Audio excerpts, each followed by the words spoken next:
अध्याय अनु, द्रुहयु, तुर्वसु और यदु के वंश का वर्णन। श्री सुखदेव जी कहते हैं, परीक्षित, ययाति नंदन अनु के 3 पुत्र हुए, सभानर, चक्षु और परोक्ष। सभानर का कालनर, कालनर का सृंजय, सृंजय का जनमेजय, जनमेजय का महाशील, महाशील का पुत्र हुआ महामना। महामना के 2 पुत्र हुए, उशीनर एवं तितिक्षु। उशीनर के 4 पुत्र थे, शिबी, वन, शमी और दक्ष।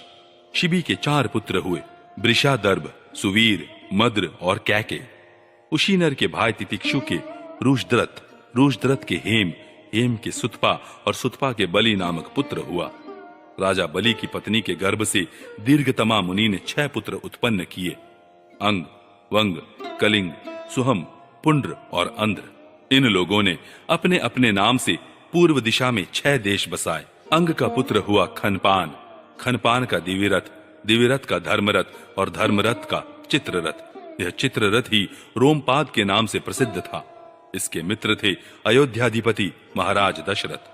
रोमपाद को कोई संतान न थी, इसलिए दशरथ ने उन्हें अपनी शांता नाम की कन्या गोद दे दी। शांता का विवाह ऋष्यशृंग मुनि से हुआ। ऋष्यशृंग विभांडक ऋषि के द्वारा हरिणी के गर्भ से उत्पन्न हुए थे। एक बार राजा रोमपाद के राज्य में बहुत दिनों तक वर्षा नहीं हुई।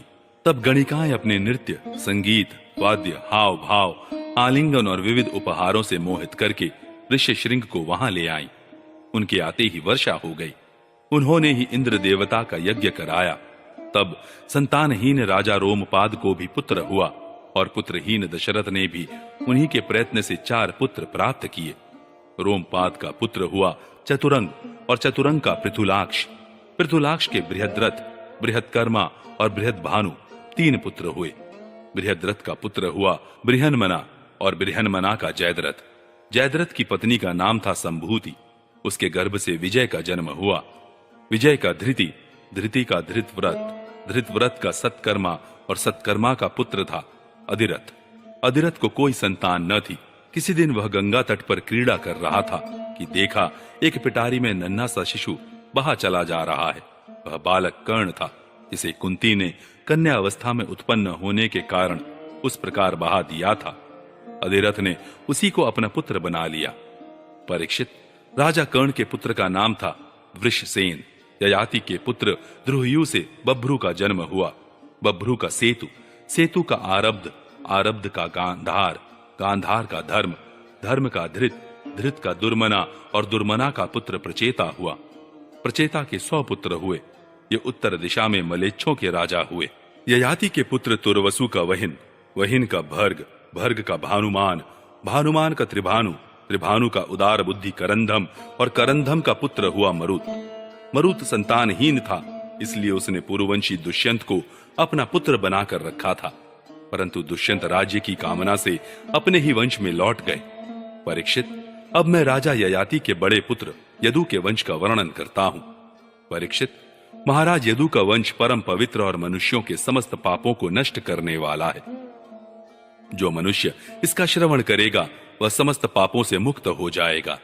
इस वंश में स्वयं भगवान पर ब्रह्म श्री कृष्ण ने मनुष्य के से रूप में अवतार लिया था। यदु के 4 पुत्र थे, सहस्त्रजित, क्रोष्टा, नल और रिपु। सहस्त्रजित से शतजीत का जन्म हुआ। शतजित के 3 पुत्र थे, महाहय, वेणुहय और है का धर्म, धर्म का नेत्र, नेत्र का कुंती, कुंती का सोहंजी, सोहंजी का महिष्मान और महिष्मान का पुत्र भद्रसेन हुआ। भद्रसेन के 2 पुत्र थे, दुर्मद और धनक। धनक के 4 पुत्र हुए, कृतवीर्य, कृताग्नि, कृतवर्मा और कृतौजा। कृतवीर्य का पुत्र अर्जुन था। वह 7 द्वीप का एक छत्र सम्राट था। उसने भगवान के अंशावतार श्री दत्तात्रेय जी से योग विद्या और अणिमा लघिमा आदि बड़ी बड़ी सिद्धियां प्राप्त की थी। इसमें संदेह नहीं कि संसार का कोई भी सम्राट यज्ञ, दान, तपस्या, योग, शास्त्र ज्ञान, पराक्रम और विजय आदि गुणों में कार्तवीर्य अर्जुन की बराबरी नहीं कर सकेगा।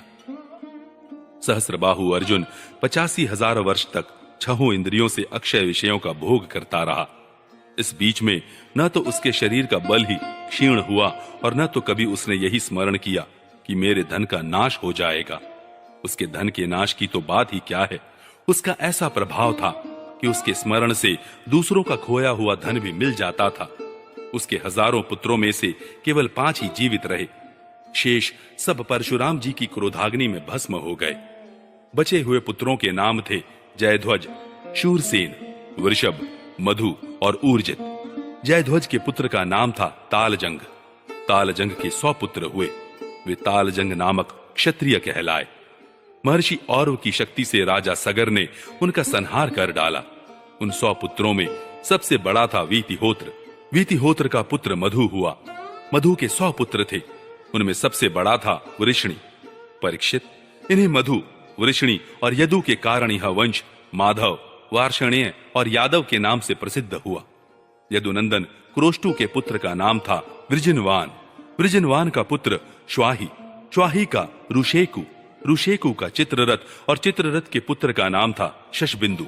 वह परम योगी, महान भोगैश्वर्य संपन्न और अत्यंत पराक्रमी था। वह 14 रत्नों का स्वामी, चक्रवर्ती और युद्ध में अजेय था। परम यशस्वी शशबिंदु के 10,000 पत्नियां थी। उनमें से एक एक के लाख लाख संतान हुई थी। इस प्रकार उसके 100 करोड़ 1 अरब संतानें उत्पन्न हुई। उनमें पृथुश्रवा आदि 6 पुत्र प्रधान थे। पृथुश्रवा के पुत्र का नाम था धर्म। धर्म का पुत्र उष्णा हुआ। उसने 100 अश्वमेध यज्ञ किए। उष्णा का पुत्र हुआ रुचक। रुचक के 5 पुत्र हुए। उनके नाम सुनो: पुरोजित, रुक्म, रुक्मेशु, पृथु और जयामग। जयामग की पत्नी का नाम था शैब्या। जयामग के बहुत दिनों तक कोई संतान न हुई, परंतु उसने अपनी पत्नी के भय से दूसरा विवाह नहीं किया। एक बार वह अपने शत्रु के घर में भोज्या नाम की कन्या हर लाया। जब शैब्या ने पति के रथ पर उस कन्या को देखा, तब वह चिढ़कर अपने पति से बोली, कपटी, मेरे बैठने की जगह पर आज किसे बैठा कर लिए आ रहे हो? जयामग ने कहा, यह तो तुम्हारी पुत्र वधू है।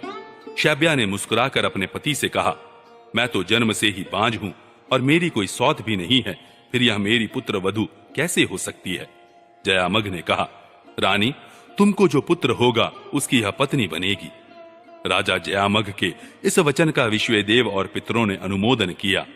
फिर क्या था, समय पर शैब्या को गर्भ रहा और उसने बड़ा ही सुंदर बालक उत्पन्न किया। उसका नाम हुआ विदर्भ। उसी ने शैब्या की साध्वी पुत्र वधू भोज्या से विवाह किया। 24